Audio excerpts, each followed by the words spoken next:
A great question came in, and I bet you it can help some of you out there. Hey everybody, it's John with Contract Diagnostics, and we had a question come in from a physician, and the physician had signed a employment contract with a contracting entity that had a contract with a hospital. So this was a hospitalist, specifically a nocturnist, and he had a contract with an organization, a major organization, if I said the name, the people would recognize it, who had a contract with the hospital. So the hospital said, we don't want to deal with the service line. You guys are professionals. You guys deal with it. And the company said, great, we'll hire all the hospitalists, organize them, and then charge the facility a fee for our services. And then we'll pay the physicians lesser of a fee. And then, of course, we'll make a spread or a margin on the rest. That's their business model. So these organizations are all over. There are lots of hospitalists that are under them, emergency medicine physicians. We see critical care physicians and pulmonologists. We'll see laborists and OBGYN groups and surgical groups and everything under these types of banners. But more commonly, they are with shift hospital-based positions or anesthesia, as it might be. But what happens if that contract ends? Well, first,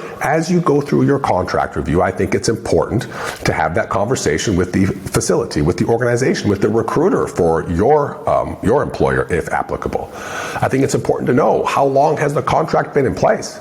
When does it expire or renew next? How have the discussions gone? Has the hospital ever sunk out additional advice and an RFP for additional service provider for this? Have you ever had to bid or compete for it? Or have you had it for 20 years and you have a great relationship and you have 5 years to go before it even expires? So depending on their answer, you could dig a little further. But if you've signed the contract and if you get a message from them and it says, oh, by the way, we no longer have a contract with the hospital, so good luck. What happens? It can be a stressful thing.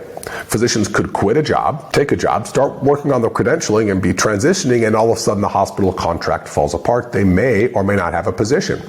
But typically, there'll be something that allows them to assign the assets to the new entity. And the assets in this case may be physicians, and they may be physician contracts.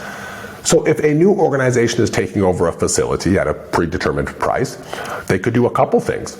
They could let everybody go, and they could find their own hospitalists. They could find their own service providers. There may or may not be a non-compete in your agreement, which may or may not have been negotiated out. Of course, it's important to understand tail insurance and what happens then, and any bonuses if you're working at the facility now versus on your way transitioning there. The organization that's taking over the account, they could keep everybody on. It's easy for them to do that, right? Everybody knows the system, everybody knows the nurses, they're there, they're in the community, they're credentialed. It's super simple to do that. And most of the time, that's what they'll do. But maybe they don't need 26 anymore, they need 24 or 23. So how do they select the folks who remain? Do you interview for the position? Do they just take the highest producers? Do they take all the nocturnists because they're more difficult and then let some of the daytime folks go? Do they shift shifts around or reduce everyone's full-time equivalent or FTE status? There's no right answer. They can do kind of whatever they want. Again, based on what the contractual terms are. Most often, though, they'll just offer everyone else a position. And most often, they'll transition the compensation from one to the next, and you all won't see too much of a hiccup or a disruption. If there's signing bonuses, they may, and again, you're in the transition phase, you don't work there now, you're moving there for the job, they may or may not honor what was the prior negotiated signing bonus. They may decide to change things. Most likely they're going to keep everybody the same. They're going to take over the facility, and maybe in 6 months, 8 months, a year, or a year and a half, they might start to look at compensation changes. They may come in and do it more rapidly. They may propose a new compensation schedule that may think that you're making more money, but maybe it's not. They may propose something that looks like it's less money, but maybe it's actually more. They might promote something that might be very, very equal to what you have now, but maybe the benefits change. So there's all different ways that they can cut up the contract, they can modify things, they can add addendums, they can change things that may be in your benefit or may not be in your benefit. But these are all important things to take into account, whether you're transitioning from one employer at the same facility to another employer at the same facility because of a change of contract, or if you are taking one of those positions and you're moving cross country for it, it's important to know what happens in that situation. And although there won't be any guarantees, they'll never say, well, if we lose the facility contract, of course you'll be able to stay here. They can't do that because they don't know. They're not the provider of the next hospital contract. I think it's important that everybody ask a lot of questions in these situations because we're seeing ever more changing and shifts in this dynamic, in this market, and I think we're going to continue seeing that. There's a lot of discussion around these companies and what they should or shouldn't be able to do, how big they can get, and we're seeing lots of discussions in the marketplace around this as well. So I think